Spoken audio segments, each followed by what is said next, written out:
मात्र 3 चीज बताता हूं। क्या 3 चीज बताता हूं? पहला, अगर तुम ये 3 चीज भी नहीं कर रहे, क्या फायदा है? छोड़ो। नहीं छोड़ो, सही कह रहा हूं मैं, छोड़ो। क्या फर्क पड़ रहा है? किसको पता चल रहा है? आखिर के 1-2 दिन के रोने होते हैं बस, वो जिस दिन रिजल्ट आता है। मेरी जान, इसलिए मूड ऑफ इसलिए मेरा, क्योंकि तुम होमवर्क नहीं करके आते हो ना यार। होमवर्क नहीं करके आते हो, फिर तुम कहते हो भैया समझ में नहीं आ रहा। अरे कैसे समझ में आएगा? ये थोड़े हार्ड क्वेश्चंस हैं।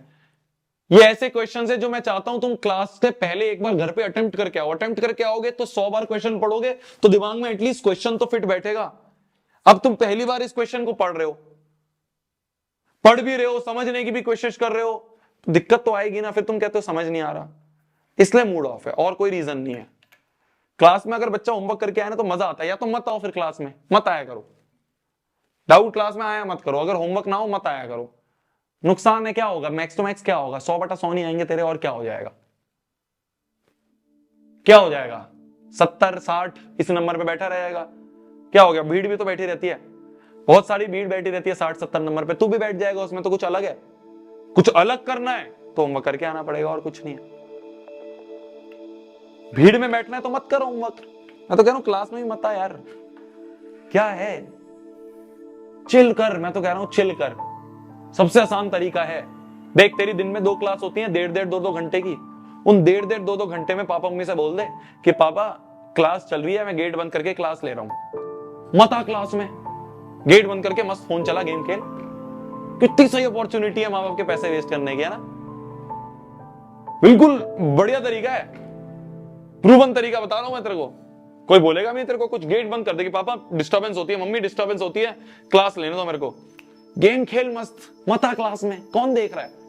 ऑनलाइन क्लासेस का तुम्हें यही तो फायदा है। तुम्हारा जब मन करे तुम क्लास बंद कर दो, तुम्हारा जब मन करे तुम क्लास मत अटेंड करो। जब मन करे तुम कहते हो भैया छुट्टी कर दो, छुट्टी कर दो, चले जाओ क्लास से, बंद कर दो लैपटॉप, बंद कर दो फोन, हो गई छुट्टी। कितना आसान है। ऑफलाइन में दिक्कत होती है कि अटेंडेंस लगती है ना? देखता है टीचर, मास्टर देखता है कि बातें तो नहीं कर रहा, पढ़ रहा है नहीं पढ़ रहा, डांट खाते हो। लाइन में कौन देख रहा है तेरे को? मुझे तो बस नंबर दिखाई दे रहा है कि हाँ इतने बच्चे बैठे हैं। अब उसमें क्या, कौन, किसका क्या नाम है, थोड़े बहुत बच्चे चैट्स करते हैं, उनका नाम आ जाता है। बहुत बढ़िया तरीका है, माँ बाप के पैसे वेस्ट करो और मस्त बैठ के गेम खेलो इतने देर कि पापा डिस्टर्बेंस होती है, मत आया करो यार रूम में। इसलिए गुस्सा आता है क्योंकि मैं एक क्वेश्चन को तुम्हें 2 पार्ट करके बता रहा हूं, फिर भी तुम्हें समझ नहीं आ रहा। क्यों? क्योंकि मक्कारी कर रहे हो ना तुम। बाकियों को तो समझ में आ रहा है, बाकी तो बोल रहे थे भैया समझ में आ रहा है, बढ़िया आ रहा है समझ में, तुम्हें नहीं आ रहा। मतलब या तो तुमने क्लास में अच्छे से नहीं पढ़ा। जो तुम्हें 3 चीज बताता हूं मैं, मात्र 3 चीज बताता हूं। क्या 3 चीज बताता हूं? पहला, क्लास अटेंड करो रोज, छुट्टी नहीं करनी, है ना? मैं नहीं छुट्टी कर रहा तो तुम क्यों कर रहे हो भाई? हमारे भी तो ये भी तो हो सकता है, मेरे को भी कुछ काम आ सकता है, मैं भी छोड़ दूं। अभी मात्र 10 मिनट पहले मैं घर पे आया हूं। घर पे आके मेरे बहुत बाल खराब हो रहे थे, मुंह खराब हो रहा था, मैं नहाया हूं और नहा के इस बीच में क्लास का सेटअप लग रहा था। क्लास थोड़ी सी यहाँ चेंज होनी थी, OBS होता है एक सॉफ्टवेयर, उसकी सेटिंग करनी होती है, उसमें टाइम लगा। तो नहाया, नहा के OBS की सेटिंग करी, फिर उसके बाद तुम्हारी क्लास ली। मैं भी चाह सकता था कि यार छोड़ो क्या करना है, क्लास लेंगे, बाद में ले लेंगे क्लास। मेरा भी मन करता है, मेरा भी मन करता है छुट्टी कर दूं। तो अगर मैं रोज क्लास में आ रहा हूं तो शर्म आनी चाहिए। अगर तुम छुट्टी कर रहे हो तो शर्म आनी चाहिए कि यार मास्टर रोज क्लास में आ रहा है, मैं छुट्टी कर रहा हूं। पहली चीज, क्लास में रोज आना है। दूसरी चीज, जो क्लास में पढ़ाया जा रहा है उनके नोट्स को क्लास के बाद आधे घंटे का गैप लो, आधे घंटे रेस्ट करो, और उसके बाद हर एक क्वेश्चन को खुद सॉल्व करो बिना देखे। एक एक क्वेश्चन को लिख लिख के सॉल्व करो जो भी नोट्स में करवाएं। और तीसरी चीज, थोड़ा बहुत होमवर्क देता हूं मैं तुम्हें, NCERT करने के लिए दे देता हूं, और मैक्स टू मैक्स तुम्हें ये DPP कभी कभी आ जाती है। अगर तुम ये 3 चीज भी नहीं कर रहे, क्या फायदा है? छोड़ो। नहीं छोड़ो, सही कह रहा हूं मैं, छोड़ो।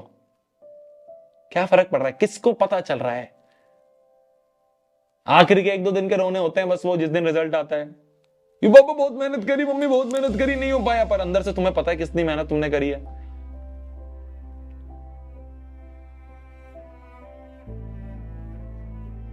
उस दिन 2 बच्चे खुश होते हैं रिजल्ट के दिन।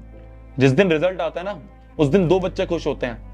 एक वो बच्चा जिसको पता होता है कि यार मैंने बहुत मेहनत करी थी, कोई बात नहीं, 100 की जगह 95 आया, पर मैंने अपनी मैक्सिमम मेहनत कर दी थी, इससे ज्यादा मेहनत मैं नहीं कर सकता था। एक तो वो बच्चा खुश होता है, और दूसरा वो बच्चा खुश होता है जिसके लक बाय चांस अच्छी मेहनत करी थी तो उसके अच्छे नंबर आ गए, 100/100 आ गए या 99 आ गए। ये 2 बच्चे जो हैं ये अच्छे से खुश होते हैं, अंदर से खुश होते हैं। जो अंदर वाली खुशी वाली फीलिंग होती है ना, सिर्फ 2 बच्चों को आती है। तीसरे होते हैं वो वाले जो ठीक है, बस पता था कुछ नहीं होने वाला, हो गया। वो खुशी कोई है, वो अंदर वाली खुशी कोई है उनकी। वो तो बस ये है कि चिल मोड में है जी, चिल गाए हैं। अंदर वाली खुशी कोई है। आज से 2 साल बाद रिग्रेट होगा कि यार काश सही टाइम पे मेहनत कर लेता। ये है चीज। तो इसलिए तुम्हारे ऊपर है, तुम्हारे ऊपर है। माँ बाप पैसा दे सकते हैं, माँ बाप जो तुम बुक कहोगे वो बुक दिलवा देंगे, जो तुम कोर्स कहोगे वो दिलवा देंगे, कभी पना नहीं करेंगे। तेरे को क्या करना है मैक्स टू मैक्स? क्या करना है? एक लेक्चर अटेंड करना है बस, दिन के 2 लेक्चर अटेंड करने हैं। उसका थोड़ा बहुत 10-11 क्वेश्चन, 11 क्वेश्चन थे। 3 दिन की छुट्टी थी, 2 दिन की छुट्टी थी तुम्हारे पास, 11 क्वेश्चन थे, वो भी नहीं करके आए हो। शर्म आनी चाहिए, शर्म।